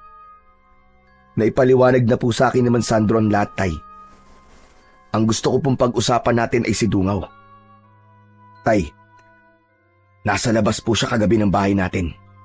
Nakausap ko po siya at nalaman ko na nais niya tayong patayin bilang paghihiganti sa pagpatay sa kanya ng ating mga ninuno. Yan na nga ba sinasabi ko? Kaya gusto kitang umalis dito. Ay dahil ayoko madamay ka sa galit ni Dungaw. Tay, wala na tayong magagawa. Damay na po talaga ako dahil anak niyo ako eh. Pero wag po kayong mag-alala, Tay. Gagawin ko po ang lahat para patayin siya. Hindi mo siya lalabanan, Gabino. Kung meron man dapat tumarap sa kanya ay ako yun. Tay, hindi mo siya kaya sa kalagayan mo ngayon. Mapapahama ka lang. Gagaling din ako, Gabino. Kaya nga ako ginagamot ni Mansandro ay para bumalik ang lakas ko. At kapag nangyari yon, ay saka ko siya haharapin. Sisiguraduhin ko na ako ang papatay sa kanya. Ako ang dapat na gumawa nun. Dahil ako naman talaga ang dahilan kung bakit siya muling nabuhay. Pero Tay, wala pong kasiguraduhan kung kailan kayo gagaling. Saka nakalimutan niyo na po ba ang sinabi niyo sa akin na kaya niyo ibinigay sa akin ng anting-anting na suot ko ngayon ay para magamit ko to sa pakikipaglaban sa mga aswang? Tay, ito na po siguro ang pagkakataon ko para magamit to. Sandaling natahimik si Mang Arman. Muli itong tumingin sa malayo. Maya-maya ay tumulo ang luha nito na agad naman itong pinunasan gamit ang kamay. Sa totoo lang, anak, ay hiyang-hiya ko talaga sa'yo. Ako sana ang dapat na nagtatanggol sa'yo bilang ako ang iyong ama. Pero kabaligtaran ang nangyayari ngayon. Kung hindi lang sana ako binarang ay matagal ko nang tinapos ang buhay ng Dungaw na yan. Pati sa mga tao rito ay nahihiya na rin ako. Hindi ko na sila matulungan sa problema nila na dati nagagawa ko pa. Siguro ay napakaliit na ng tingin nila sa akin ngayon. Naniniwala po ako na hindi ganyan ang tingin ng mga tao sa inyo, Tay. Ilang taon na rin po kayong tumutulong sa kanila nang walang hinihinging kapalit. Alam kong naiintindihan ng mga tao kung bakit pansamantala ay hindi niyo muna sila matutulungan. Kaya nga po kailangan ko ring mapatay si Dungaw. Baka kapag namatay na siya, ay mawala na rin ang bisa ng barang sa inyo. At kapag nangyari yon, ay lalakas na po ulit kayo at makakabalik na kayo sa mga ginagawa niyo dati bilang tagapagtanggol ng baryong ito. Ewan ko, anak. Minsan na hindi ko maiwasang manliit, lalo na't biglaan ang nangyaring ito sa akin. Pero sige, hahayaan na kita na manatili rito at subukang patayin si Dungaw. May tiwala ako sa iyo, Gabino, anak.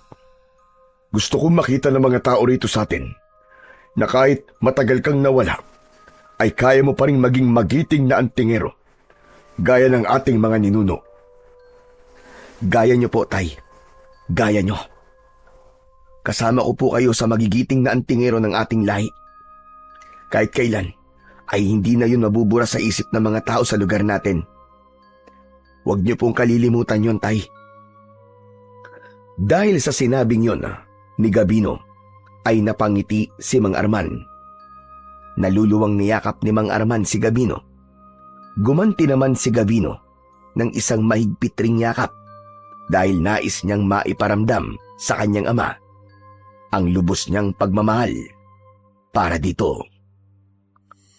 Matapos mag-almusal, ay umalis muna si Gabino para magtungo sa bahay ni Mang Sandro. Nasa labas na siya ng bahay nila nang biglang hinabol siya ni Romar. Tol, sandali! Saan ka pupunta? Kay Mang Sandro, kailangan ko siya makausap tungkol sa nangyari kagabi. Sama ako. O sige, alam ko na maiinip ka lang sa bahay kapag iniwanan kita ron eh. Hindi naman. Ang totoo naaaliw ako sa mga kwento ng tatay mo eh. Kaya lang, hindi pa kasi ako nakakagala rito kaya naisipan kong lumabas. Tara na. Nagsimula na maglakad ang dalawa. Sa kanilang paglalakad ay biglang huminto si Romar. Yung pala ay may nakita itong isang magandang dalaga na nagwawalis sa harapan ng isang kubo. Pre. Ikaw na lang pala muna ang pumunta sa bahay ni Mang Sandro. Ayoko nang sumama sa inyo. Parang ang sakit ng binti ko eh. Oo na. Alam ko naman ang dahilan kung bakit ayaw mo sumami. Sige na, mauuna na ako. Galingan mo ha. Iniwanan na ni Gavino si Romar. Mahina pa siyang natawa dahil alam niya na mas lumilinaw ang mata ni Romar kapag nakakakita ito ng isang magandang babae. Pagdating naman ni Gavino sa bahay ni Mang Sandro ay naabutan niya ang matandang lalaki na nagkakape sa labas ng bahay nito. Oh, ang aga mo naman yata bumisita rito, Gabino. May kailangan ka ba? Mang Sandro, may nangyari kagabi. Nagpakita po sa akin si Dungaw. Nagkausap din po kami. Ano? Totoo ba yung sinasabi mo? Ano napag-usapan yung dalawa? Sinabi po niya, napapatayin niya kami ni tatay dahil nais niyang ubusin ang lahi ng mga pumatay sa kanya noon. Ang hinala ko po, kapag napatay niya na kami, ay saka naman siya sasalakay ng tuluyan dito sa ating baryo. Alam niya kasi na kapag wala na kami ni tatay, ay wala nang makikipaglaban sa kanya at magtatanggol sa baryo. Nakita mo na? Hindi ba't tama ang lahat ng sinabi ko sa'yo? Naniniwala naman po ako sa mga sinabi niyo, Mang Sandro eh. Pero may isang bagay lang po sana akong gustong kumpirmahin. Kapag po ba napatay ko si Dungaw, ay babalik na po si tatay sa dati? Mawawalan na po ba ng bisa ang barang sa kanya? Oo, gagaling ang tatay mo sa sandaling mamatay si Dungaw. Isa yun sa paraan para mawala ang barang ni Dungaw kay Arman. Kung ganun man, Sandro, kailangan ko pong mapatay si Dungaw sa lalong madaling panahon. Hindi ko na po kayang makitang nahihirapan si tatay. Masama mang pakinggan, pero natatakot po ako na kapag tumagal pa si tatay sa ganung kalagayan, ay tuluyan na po siyang mawawala sa akin. Ayoko pong humantungan lahat sa ganun, lalo na't nagkaayos na po kami ni tatay.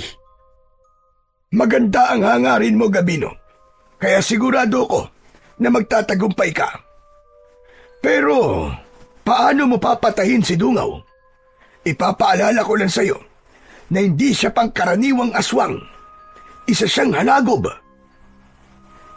Sa totoo lang po, Mang Sandro, ay hindi ko pa rin po alam ang gagawin. At hindi rin po ako sigurado kung kaya ko ba siyang patayin. Pero desperado na po akong iligtas ang buhay ni tatay. Ito po ang paraan ko para makabawi sa ilang taon na tiniis ko siyang hindi dalawin. Kung kailangan mo ng aking tulong, ay magsabi ka lang.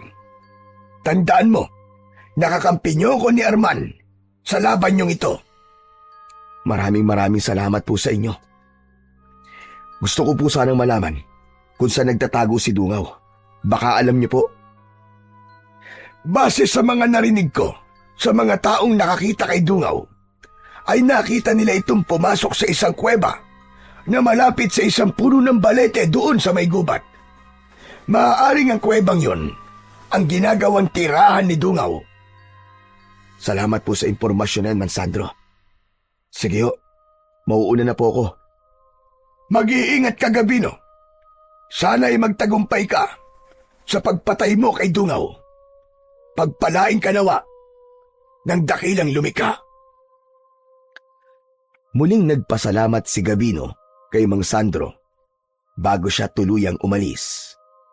Pagdating niya sa kanilang bahay, ay sumalubong sa kanya ang impit na pagdaing ni Mang Arman mula sa kwarto nito. Nagmamadaling pinuntahan ni Gabino ang kanyang ama at nakita niya itong nakahiga sa sahig habang namimilipit sa sakit. Nag-aalalang nilapitan ni Gabino si Mang Arman. Tay, ano po nangyayari sa inyo? Ano po masakit sa inyo, Tay?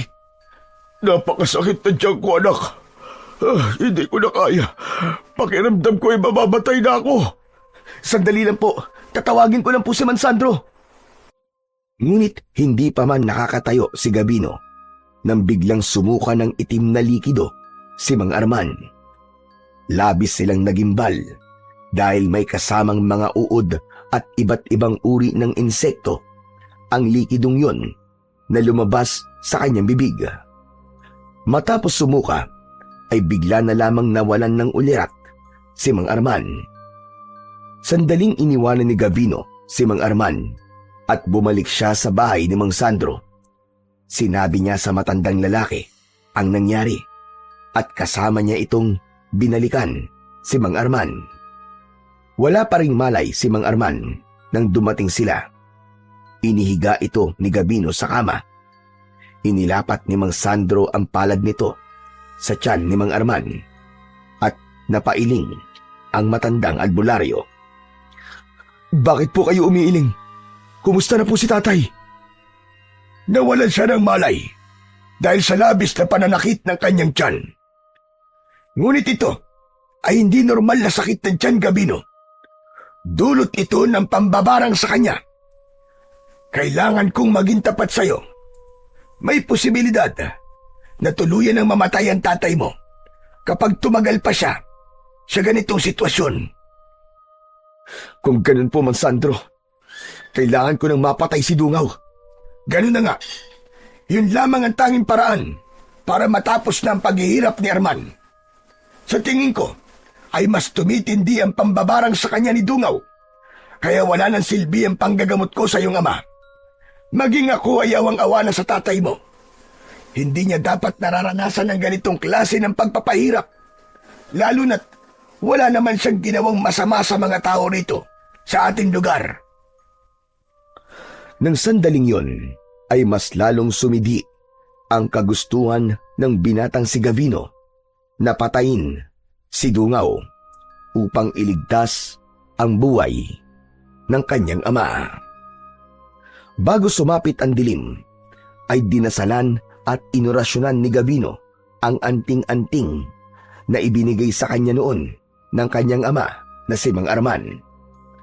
Siniguro niya na sa pagkakataon na yon ay mas magiging makapangyarihan ang kanyang anting-anting. Matapos yon ay pinuntahan ni Gabino ang kanyang amang wala pa ring ulirat. Nakahigayon sa papag nito. Lumapit si Gabino at hinawakan ang kamay ng kanyang ama. Tay, patawarin niyo ako kung iniwan ko kayo noon. Sana ay wag po kayong bibitiw. Hayaan niyo po akong bumawi sa inyo sa pamamagitan ng pagliligtas ko sa inyo. Nangangako po ako na papatayin ko ang halimaw na si Dungaw dahil yun lamang ang paraan para mawalan ng bisa ang pagbarang niya sa inyo. Sa pagkakataon na yon ay dumating na si Romar. May malaki itong ngiti sa labi na agad na nawala pagkakita nito sa kalagayan ni Mang Arman. Uy! Ano nangyari kay Mang Arman, pare? Ano nangyari sa kanya? Bigla na lang siya nagsuka kanina kasi masakit ang tiyan niya. Tapos, ayan, bigla na lang siya nawala ng malay. Kumusta na siya? Ayos lang ba siya? Hindi kaya dapat dali na natin siya sa ospital? Walang magagawa ang mga doktor, Romar, para tulungan ang tatay ko. Sa ngayon, ay ako lang ang makakatulong sa kanya para maalis siya sa bingit ng kamatayan. Ang sabi ni Mang Sandro, kailangan kong patayin kagad si Dungaw para mawala na ang barang kay tatay. Ibig mo ba sabihin, haharapin mo na si Dungaw ngayon? Oo, Romar. Yun na lang ang natitirang paraan. At mamayang gabi ko pupuntahan si Dungaw sa lungga niya sa gubat. Baka kasi kapag hindi ko kagad siya napatay, ay si tatay ang mawala sa akin. At ayokong mangyari yun. Lalo na't ngayon na lang ulit kami nagkasama ng tatay ko. Sigurado ka na ba sa gagawin mong yan, pare? Oo, Romar. Siguradong sigurado na ako. Pare, baka meron akong maitutulong. Magsabi ka lang. Bantayan mo na lang si tatay habang nakikipaglaban ako kay Dungaw. Saka ipagdasal mo na mapatay ko ang aswang na yun. Walang problema, pare. Basta bumalik ka rito ng buhay, ha? Hindi pwedeng hindi. Pag namatay ka, papatayin kita. Loko. Basta, gagawin ko ang lahat para manalo, pare. Kahit hindi sigurado si Gavino sa maaaring mangyari sa kanya sa sandaling makaharap niya si Dungaw, ay desidido na siyang ituloy ang planong patayin ito. Gagawin niya ang lahat para mailigtas lamang ang kanyang ama na nanganganib ang buhay ng sandaling yun. Kinagabihan ay naghanda na ang binatang si Gavino sa pagtungo sa pinagtataguan ni Dungaw sa gubat. Kinuha niya ang bagong hasa na itak at hindi niya kinilimutang isuot ang kanyang anting-anting. Romar, ikaw na munang bahala kay tataya. Bantayan mo siyang maigi. Walang problema, pare. Pero sigurado ka ba? Nalalabanan mo si Dungaw ng ikaw lang. Wala na akong pwedeng asahan sa oras na to, pare, kundi ang aking sarili at ang Panginoong Diyos. Teka. Ano kaya kung samahan na lang kita? Tutulungan na lang kitang patayin ng aswang na yon. Salamat, pare. Pero hindi na kailangan. Dito ka na lang at samahan mo si tatay. Mas kailangan ka dito, pare. Okay, sige. Ikaw ang bahala. Basta, mag-iingat ka. Ipagdadasal ko rin na sana ay makauwi ka rito ng buhay. Marahang tumango si Gavino at saka siya umalis ng kanilang bahay. Tinahak ni Gavino ang papunta sa gubat habang may bitbit na lampara na siyang kanyang tanglaw sa kanyang dinadaanan. Noong bata pa siya ay madalas silang maglaro sa gubat, kaya kahit paano ay natatandaan pa rin niya kung nasaan ang kuwebang sinabi sa kanya ng matandang albularyo na si Mang Sandro. Makalipas ang halos kalahating oras na paglalakad, ay narating na niya ang naturang kuweba. Inilapag niya sa kanyang paanan ang lamparang dala niya habang nakatayo ng ilang dipa mula sa bunganga ng kuweba na may katabing malaking puno ng balete. Dungaw! Alam ko nandiyan ka! Lumabas ka, tarapin mo ako! Naghintay si Gavino ng ilang sandali, pero kahit yabag ng paa ni Dungaw ay wala siyang narinig, kaya muli siyang sumigaw. Dungaw! Hindi ko na kayang hintayin ang sinasabi mong tamang panahon para maglaban tayo! Ngayong gabi, kailangan isa sa atin na mawala. Kaya harapin mo ako! Lumabas ka dyan! Hinahamon kita, Dungaw! Sa isang laban hanggang kamatayan! Isang malakas na halakhak ang narinig ni Gavino mula sa loob ng kuweba. Maya-maya pa ay lumabas na mula roon ang halimaw na si Dungaw na may nakakatakot na ngiti. Ginagambala mo ang aking pagpapahinga. Binabalaan kita. Kung nais mo pang mabuhay, ay umalis ka na. Wala akong pakialam sa pagpapahinga mong hayop ka. Magpasalamat ka na lang dahil ako na mismo nagpunta sa'yo rito. Hindi mo ba naiisip na wala kang kalaban-laban sa akin? Mga ninuno mo nga, kahit marami sila, ay hindi nila kagad ako napatay. Ikaw pa kaya na mag-isa lang? Huwag mo akong masyadong minamaliit, Dungaw. Dahil hindi mo alam kung anong kaya kong gawin sa'yo. Lalo na't buhay ng aking tatay na nakasalalay dito. Gagawin ko ang lahat para mailayo siya sa bingit ng kamatayan.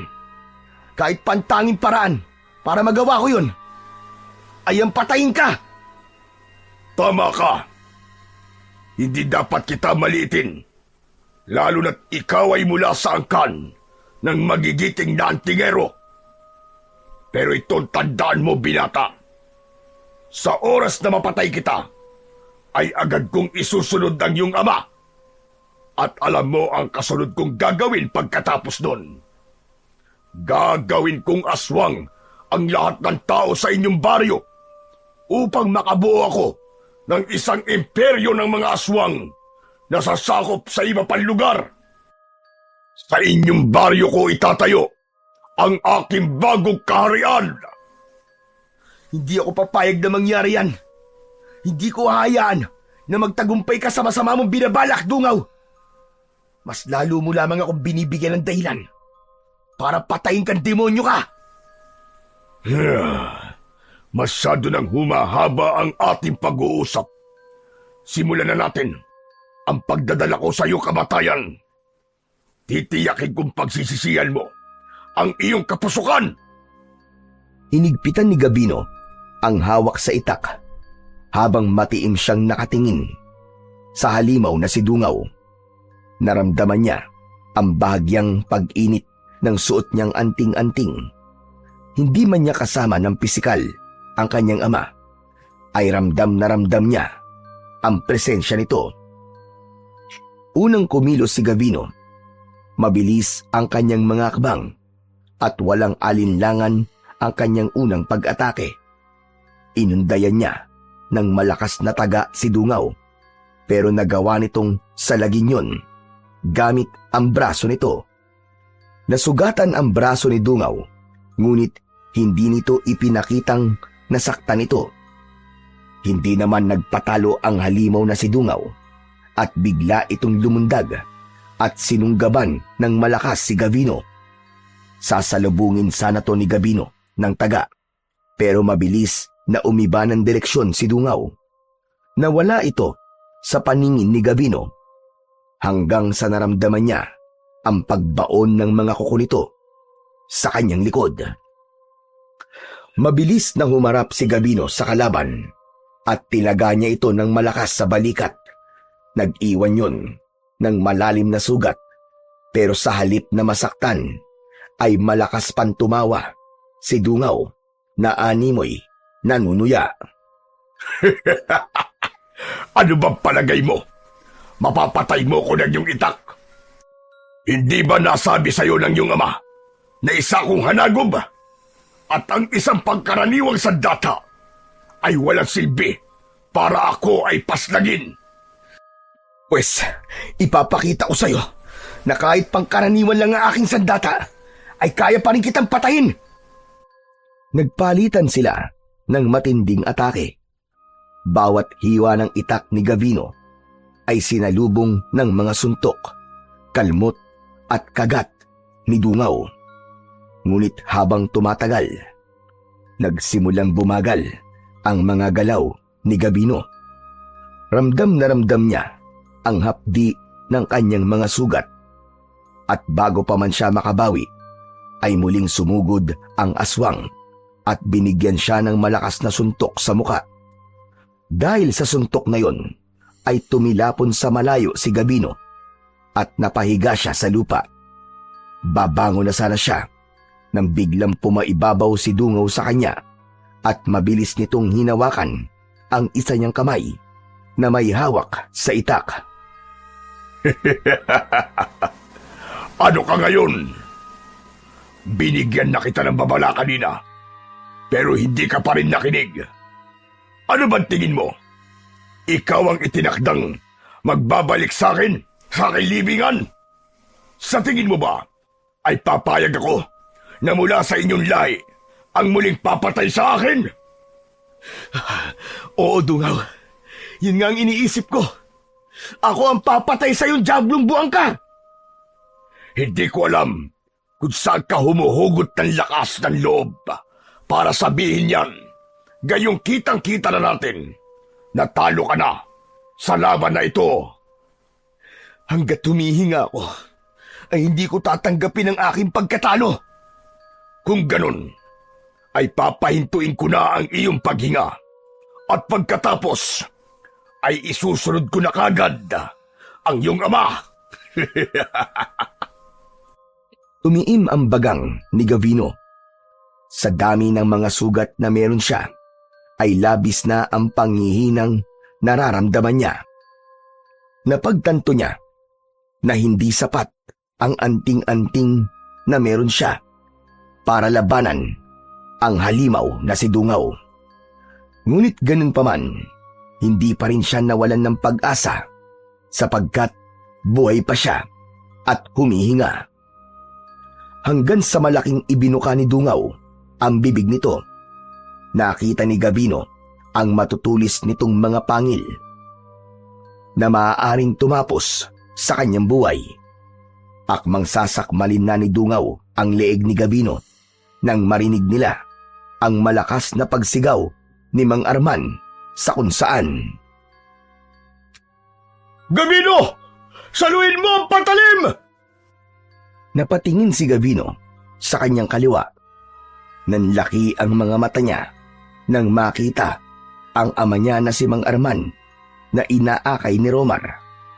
Isang patalim ang inihagis ni Mang Arman sa kanya at sinalo niya yon gamit ang isa niyang kamay.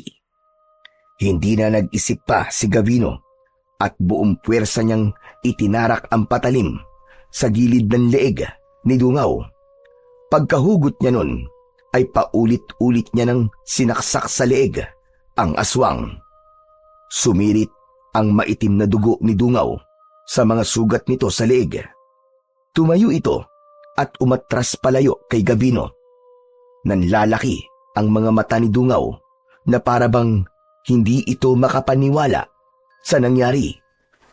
Marahang tumayo ang binatang si Gavino at humakbang siya papalapit sa halimaw na si Dungaw. Lumayo ka sa akin! Lumayo ka! Huwag mo kong lalapitan! Tignan mo nga naman. Kanina'y kung ano-anong sinasabi mo. Tapos ngayon ay natatakot ka nang lumapit ako sa'yo. Lumayo ka! Hindi ito maaari! Hindi pa ito ang katapusan ko! Anong hindi pa? Katapusan mo na, Dungaw. At kapag napatay na kita, maililigtas ko na rin ang buhay ng aking ama. Mawawala na ang barang mo sa kanya.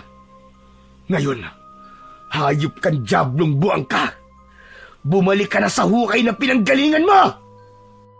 Isang malakas na sigaw ang pinakawalan ni Gavino bago siya tumakbo palapit kay Dungaw. Galit na galit niyang itinarak sa noo ni Dungaw ang patalim. Umalingaw-ngaw sa buong kagubatan ang sigaw ng halimaw.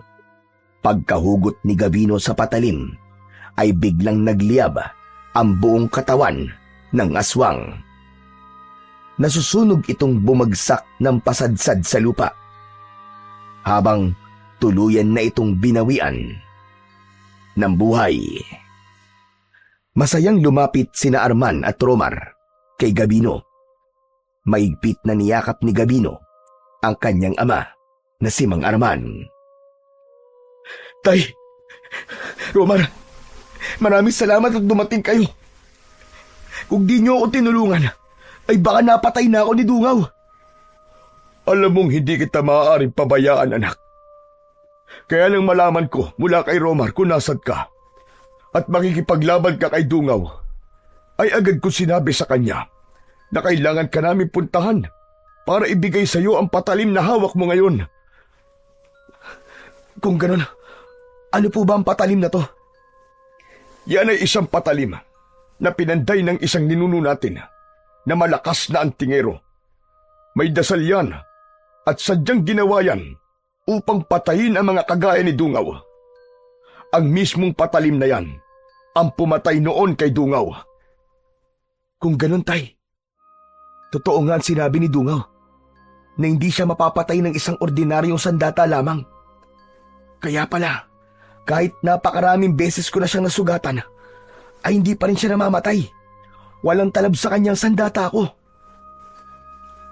Kaya tay, salamat po talaga at dumating kayo. Salamat din sa iyo, Tol, Romar. Kasi, ikaw ang nagdala kay tatay rito. Maaasahan ka talaga. Siyempre naman, pare. Gaya ng tatay mo, ay hindi rin kita pwedeng pabayaan, no? Ikaw lang ang natitira kong best friend, eh, kahit ganyan ang itsura mo. Sira ulo. Ang mabuti pa umuwi na tayo. Kailangan ko ring ipagamot kay Mang Sandro ang mga sugat ko. Aray, ngayon ko nararamdaman ng hapdi. Aray ko. Bagamat napakaraming sugat ni Gabino sa kanyang katawan, ay mas lamang ang kasiyahan niya ng sandaling yun. Sapagkat wala na ang halimaw na si Dungaw, nailigtas niya ang baryo nila mula sa nakatakdang pagsalakay nito, at higit sa lahat ay nailigtas din niya ang buhay ng kanyang ama. Malaki ang paniniwala ni Gavino na ngayong wala na si Dungaw ay babalik na rin ang lakas at sigla ng katawan ni Mang Arman. Nang makarating na sina Gabino sa bahay, ay agad na sinundo ni Romar si Mang Sandro sa bahay nito. Maingat na ginamot ni Mang Sandro ang mga sugat ni Gabino gamit ang langis at isang orasyon.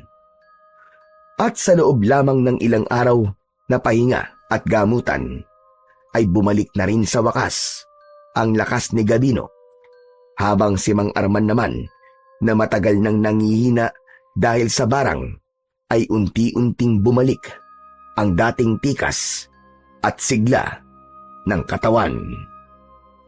Kumalat sa buong baryo ang balita tungkol sa pagpatay ni Gabino kay Dungaw. Ang takot na bumalot sa buong baryo ay agad na nawala. Lumapit ang mga tao kay Gabino para magpasalamat at kinilala siya bilang isang magiting na antingero at bayani sa kanilang baryo. Isang tagapagtanggol na handang lumaban sa kampon ng kadiliman. Hanggang sa sumapit na ang araw na kailangan ng bumalik ni Gabino sa Maynila. Medyo sariwa pa ang mga sugat niya, ngunit hindi na siya maaaring magtagal pa sa baryo nila dahil sa trabahong kailangan niyang balikan sa syudad. Kampante na rin siya na umalis sapagkat nakita niya kung gaano kabilis na bumalik ang lakas ng kanyang ama. Habang naghihintay sa labas ng bahay ang tricycle na maghahatid kina Gavino at Romar patungo sa bayan, ay nilapitan ni Gabino ang ama niya na si Mang Arman. Bakas ang lungkot sa muka ng tatay niya. Hindi na ba talaga magbabago ang isip mo, anak? Hindi ba pwedeng manatili ka pa rito ng ilang araw? Tay, mangyari po kasing 3 linggo lang po kasi ang kinuha kong bakasyon mula sa trabaho ko. Pero wag po kayo mag-alala, tay, dahil dadalasan ko na po ang pagdalaw ko sa inyo. O siya, mukhang hindi na talaga kita mapipigilan sa pag-alis. Kung ganun, ay mag-iingat kayo ni Romar. Kayo rin po, tay, ha? Mag-iingat din po kayo kapag magsasagawa kayo ng kung anong orasyon, ha? Baka kasi mabuhay niyo na naman po si Dungaw o kung sino mang aswang. Hindi na. Natuto na ako sa pagkakamali ko, anak. Nangangako ko na hindi na yun mauulit kahit kailan. Ayos. Mabuti naman po kung ganon. Sige po, tay. Aalis na po kami ni Romar. Mano po? Matapos magpaalam ni Romar kay Mang Arman, ay sumunod na ito kay Gabino sa pagsakay sa tricycle. Nang umandar ang tricycle, ay tumingin si Gabino kay Arman at kumaway sila sa isa't isa. Magaan na ang loob ni Gabino ng mga sandaling yon sapagkat tuluyan na silang nagkaayos ng kanyang ama. Maya-maya pa ay napatingin si Gabino kay Romar at napansin niya ang malaki nitong ngiti. Teka. Bakit parang ang saya-saya mo? Halos umabot na sa batok mo yung pagkakangiti mo, ah. Masaya lang ako para sa inyo ng tatay mo. Pero pare, kapag babalik ka rito, ay isama mo ako ulit ha. Bakit naman? Nagustuhan mo na ba tong lugar namin kahit may aswang? Hindi pare. Nangako kasi ako kay Rosana na babalik ako rito. At sino naman si Rosana? Yung magandang babae na nakita natin dati. Naniligaw ako sa kanya eh. At alam mo ba na sinagot na niya ako? Oo, totoo talaga yung hula sa atin pare. Napakagaling pala talaga ng manghuhula na yon. Wala, Jo. Saludo na talaga ako sa pagiging matinik mo pagdating sa mga babae, pare. Hayaan mo, pare. Sa susunod, pagdating sa bagay na yan, magpapaturo ako sa'yo. Nagtawanan sina Gabino at Romar. Masaya si Gabino para sa kanyang kaibigan at tahimik niyang ipinagdasal na ang babaeng nakilala ni Romar sa kanilang baryo ay ang babaeng makakasama na talaga nito hanggang sa pagtanda nito. Ligtas na nakabalik sina Gabino at Romar sa Maynila. Mas madalas nang umuwi si Gabino sa Leyte upang dalawin ang kanyang ama at palagi siyang sinasamahan ni Romar dahil naroon ang nobya nito. Dumating ang panahon na ikinasal na si Romar at ang babaeng nakilala nito sa kanilang baryo. Tuluyan na ring nakumbinsi ni Gabino ang kanyang ama na sa Maynila na manirahan upang magkasama na sila ng tuluyan at makapagpahinga na ito. Paminsan-minsan ay bumabalik pa rin silang mag-ama sa Leyte upang dalawin si Mang Sandro na naging malaking bahagi ng kanilang kaligtasan. Sa bawat pagbisita ni Gabino sa kanilang baryo ay naaalala niya ang lahat ng pinagdaanan nila at ang bigat ng laban na kanilang nalampasan.